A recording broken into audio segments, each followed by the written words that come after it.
how to process the Milky Way in Photoshop next. Hello, my name is Doug Hubble and welcome to Astrophotography Tutorials. Today I have a special guest, Matt Smith, and Matt Smith is a very accomplished Milky Way imager and processor.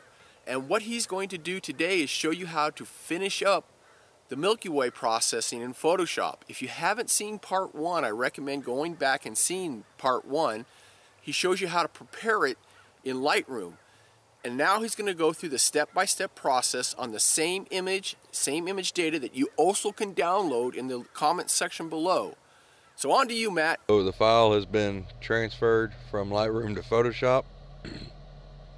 First thing you want to do is we'll make a copy of the background layer, so we always have something to go back to if either you mess up, or what I like to use it for is to check also how far you've progressed. So we'll make a copy of the background layer. We'll do a curves adjustment.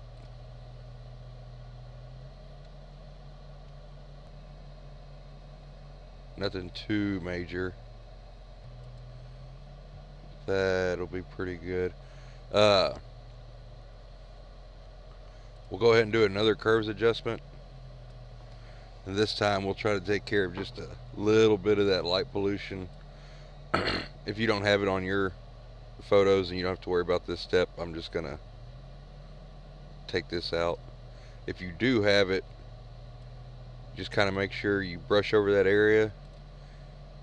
It don't have to be a massive blur, just, you know, enough to kind of smooth it out. It's about 150. We'll just barely bring it down.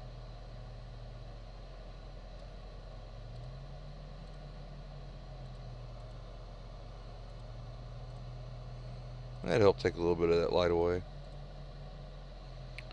We'll go ahead and undo the bottom layer. Merge these visible. So now you could check just with a few curves adjustments. Made it pop a little bit more. Took out some of the brightness down here. Before we start on the Milky Way, if you have the dark patches up here, if you want to even out the photo a little bit more, you can go ahead and do another blur.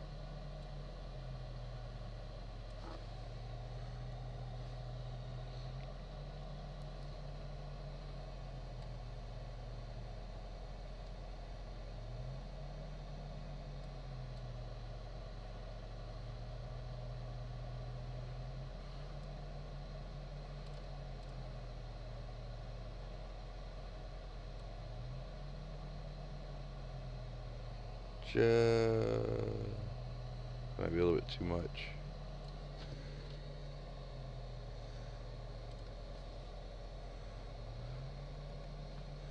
How about that? That evened it out a little bit better. And brought a little bit too bright in that corner. If you're new to the whole Photoshop, working with levels and curves and mask, whenever you do, if you want to do the spot Gaussian blurs like that, you can just do a curve layer and adjust the slider up. Control I will blacken out the background layer, and then you can spot paint where you want the curve adjustment to take effect, and then blur it. These corners are just a little bit over bright, so what I'll do is I'll go ahead and do a mask to fix those.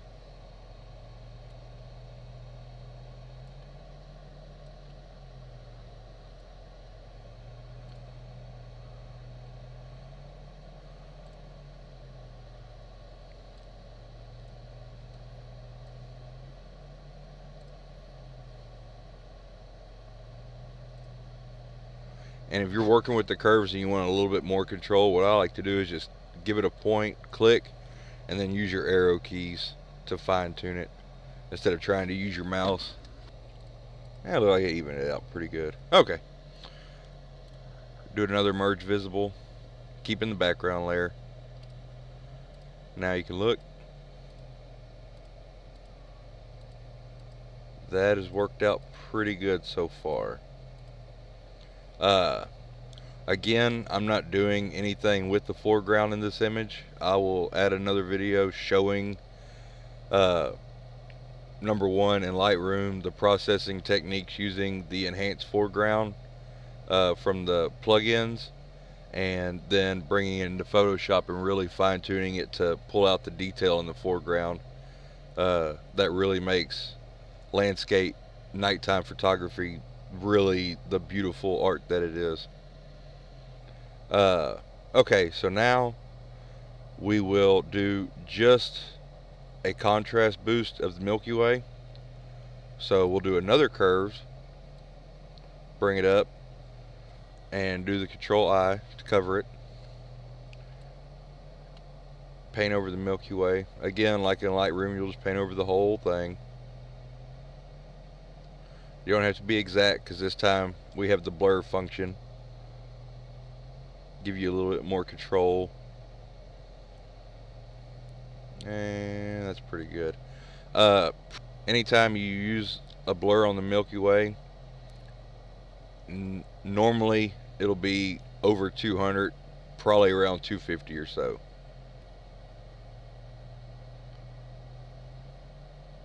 If you zoom out, you'll see why. Right now with no blur, this is how your curves adjustment looks.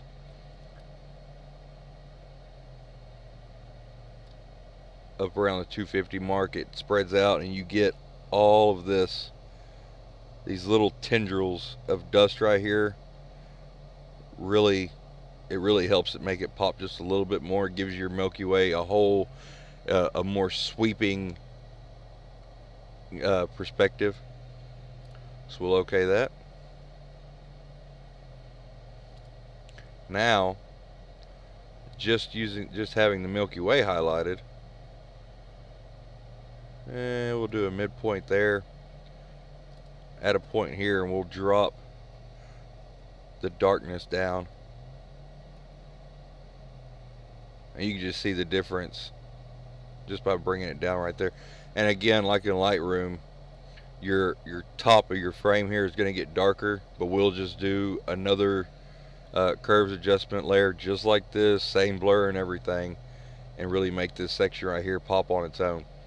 And you can see from the adding the temp in Lightroom how much the darker area pops against the different colored dust and gases. And even the nebulosity here, when you zoom away from the big picture, you really get that blue purplish tone that really makes especially M22 stick out against the darkness of the dust lane. Really adds to the Milky Way as a whole, that little area right here. Yeah, see, just that one exposure with just a slight, I wonder if we could pull up any, really don't want to blow up the brights too much,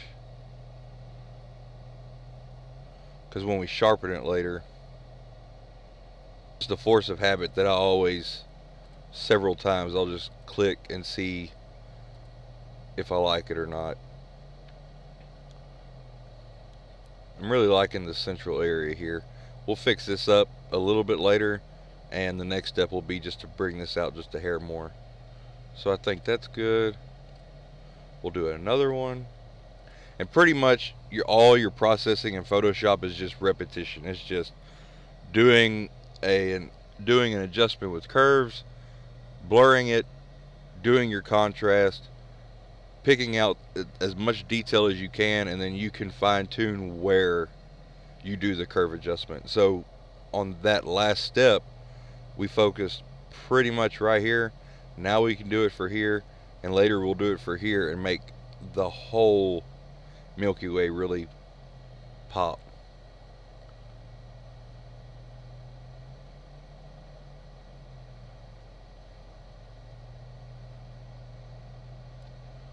We can go ahead and use the same blur.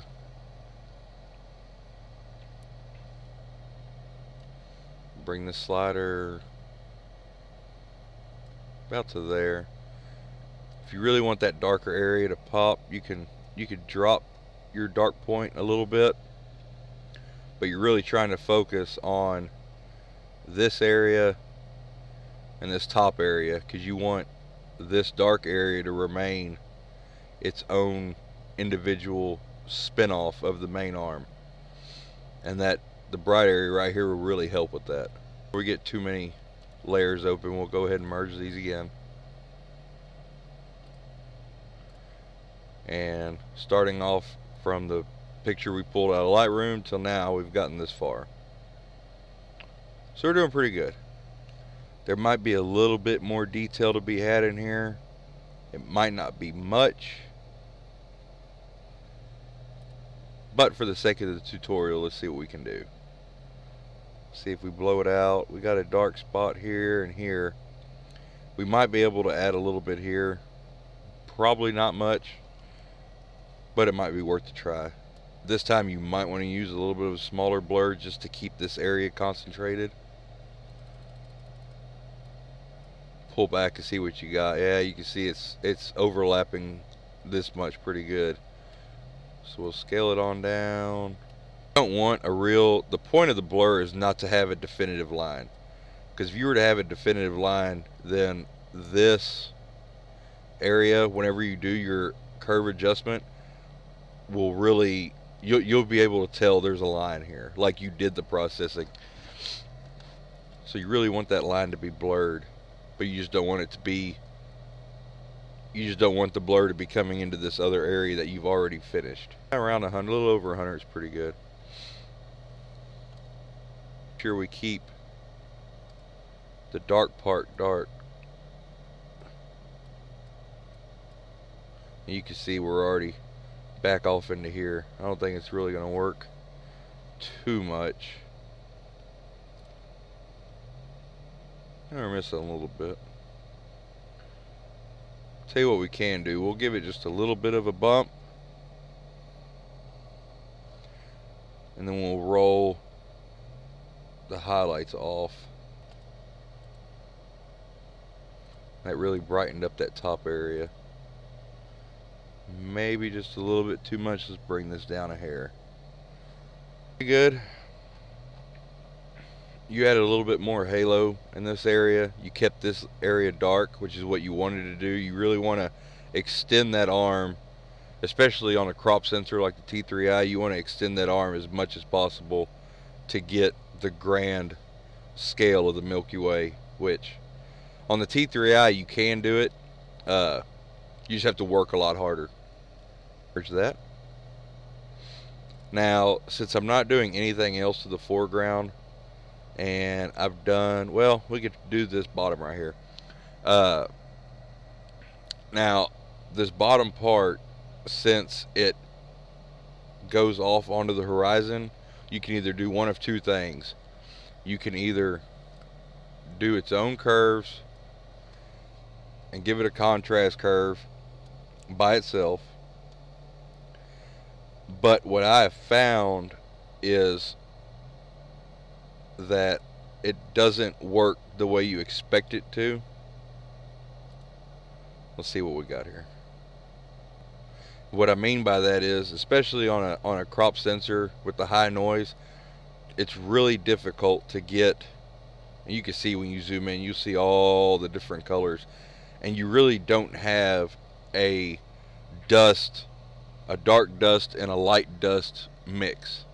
And so when you try to do the contrast adjustments, it's really not going to work out the way you expect it to. It helped a little bit, but whenever you do the sharpening later, it's really going to come into play, and you'll see how bad that is. What I like to do is, some people might consider it cheating, but you have to understand that landscape Milky Way photography is more art than it is science. So you have to justify for yourself what you feel is acceptable as a photographer or as an artist. If you lean toward more of the art styling, well, then I highly recommend using this technique here. And what we'll do is we'll go ahead and delete that layer. We'll do another curves layer, and instead of doing the entire thing, what we'll do is we'll give it a smaller brush with a very low hardness. You want as soft as brush as possible, but still be able to write or paint, I'm sorry. And what we'll do is we'll go ahead and make another mask, and we'll paint the dark areas ourselves. And it's not, I don't consider it cheating, because the dark areas are there. You're not adding anything to the image. You're just enhancing what you know is already there. And like I said, you can use it, you can either choose to use it or not use it. If you have a full frame camera like a 6D or a 5D Mark II or 3, you might not need this, or if you're at dark skies, you won't need it. But for this particular frame, I found that I do need it. Get as detailed as you want. If you have the time, then by all means, any dark areas you can tweak out, go for it, because it'll only make the contrast from the horizon to the top of the frame that much better.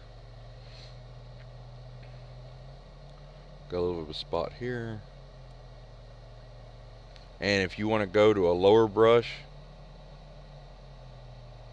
let's try 20. And really get some of this. And we're going to blur all this stuff out too, by the way. So it's not going to look exactly like this whenever we do the contrast. But I just feel like if you're going to do, if you're going to pursue this art, then you might as well try to make it the best you possibly can. And you can see I'm not just going wherever I want to, making a dust lane. I'm actually following the dust lanes that are there. If you decided to do the contrast this way, make sure that the area that you covered in was the white. Make sure, you know, if your mask is blacked out, make sure your paint's white, because the white is what's going to be blurred, not the black. And on your dust lanes, you want a small blur, usually around 10, maybe 15. Really, if you did the smaller brush, you want the individual dust lanes you drew with the smaller brush to stay in there. Once you okay that, now here's the trick. You don't want to get carried away with it. The reason that you do that is just to barely bring out that darker area. I mean, you can see we're right below the histogram line, and that's how much darker it made it. And if you want the image to be believable, I think that is pretty good. And you can see, I mean, just from the dust that we have here in the non-altered, it's what we altered. We didn't add anything to it. All we did was enhance the dark dust that was there, and that's it. And I think that looks pretty good. So we'll merge that down, and let's see what we've gotten so far.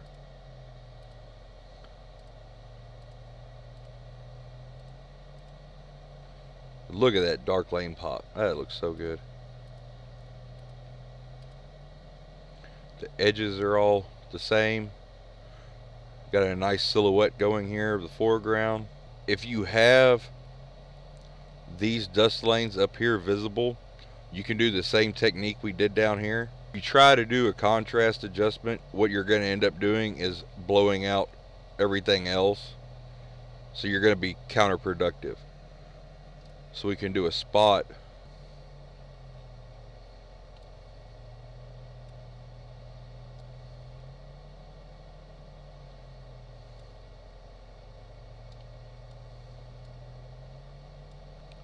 If you do pursue this route, the trick is just not to go overboard.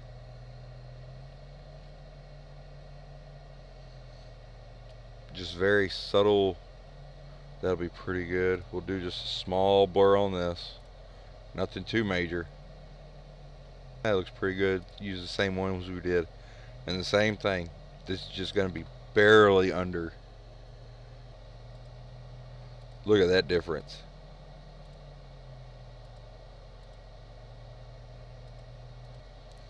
Here's the dust. And there's the dust now. It matches the interior dust here beautifully. It's very subtle in appearance, but it's noticeably darker against the lighter halo of the center core.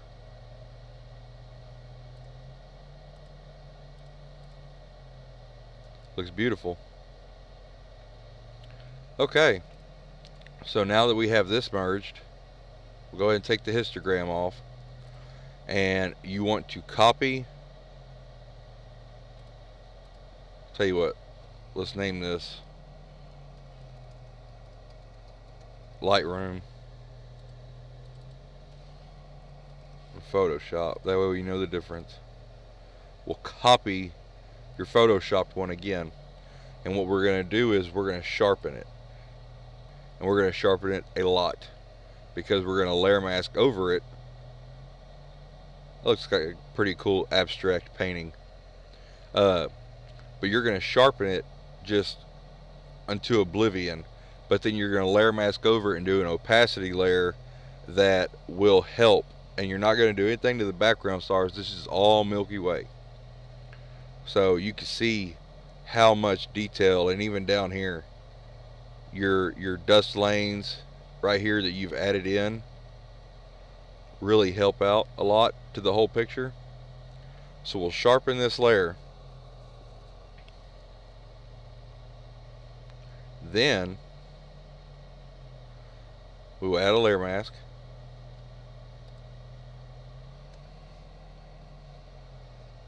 black it out, and paint over with a large brush, paint over the Milky Way. And again, it doesn't have to be exact because you're going to blur this out too. If you want to add that in there, you can. Your layer mask is selected. That's what you're going to blur. So you're going to do another Gaussian blur, and again for the Milky Way it'll be up over 200.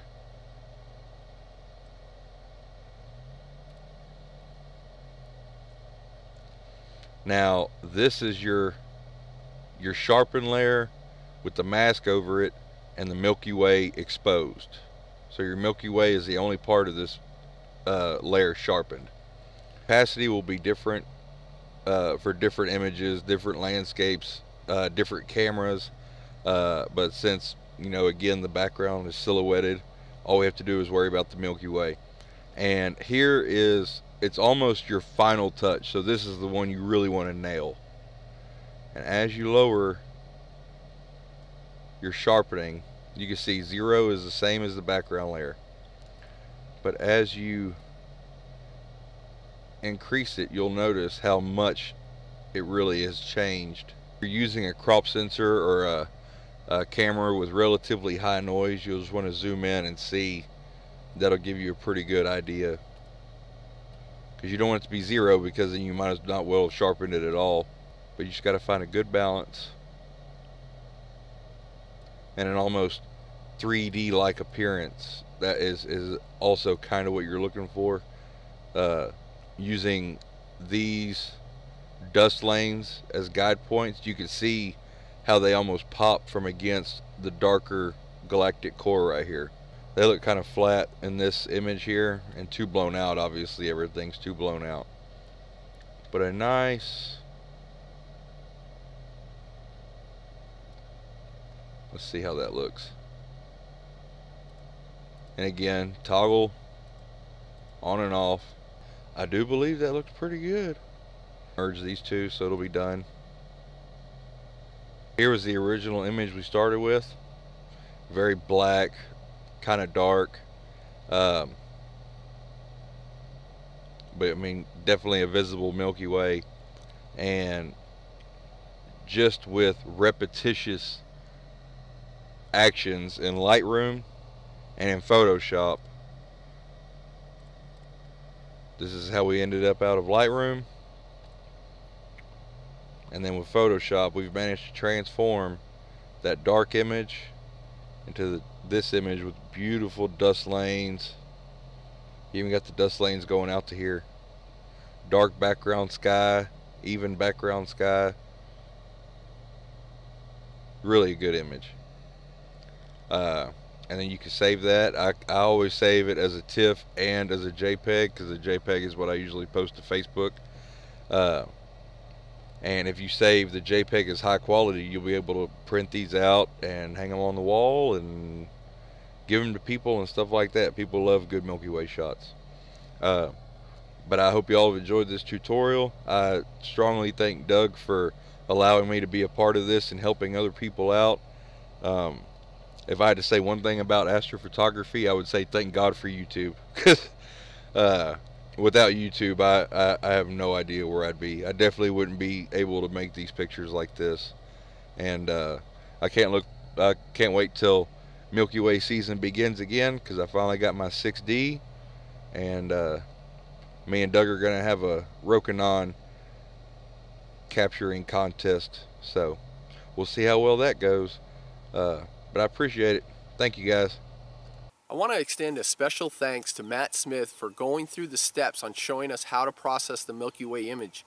I learned a lot. I didn't even know how to begin really processing a Milky Way image, but Matt has given us some tools on how to better approach a Milky Way. Now, if this is your first time watching, I would like you to subscribe.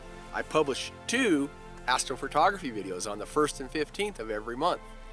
Thanks for watching, and I hope to see you soon.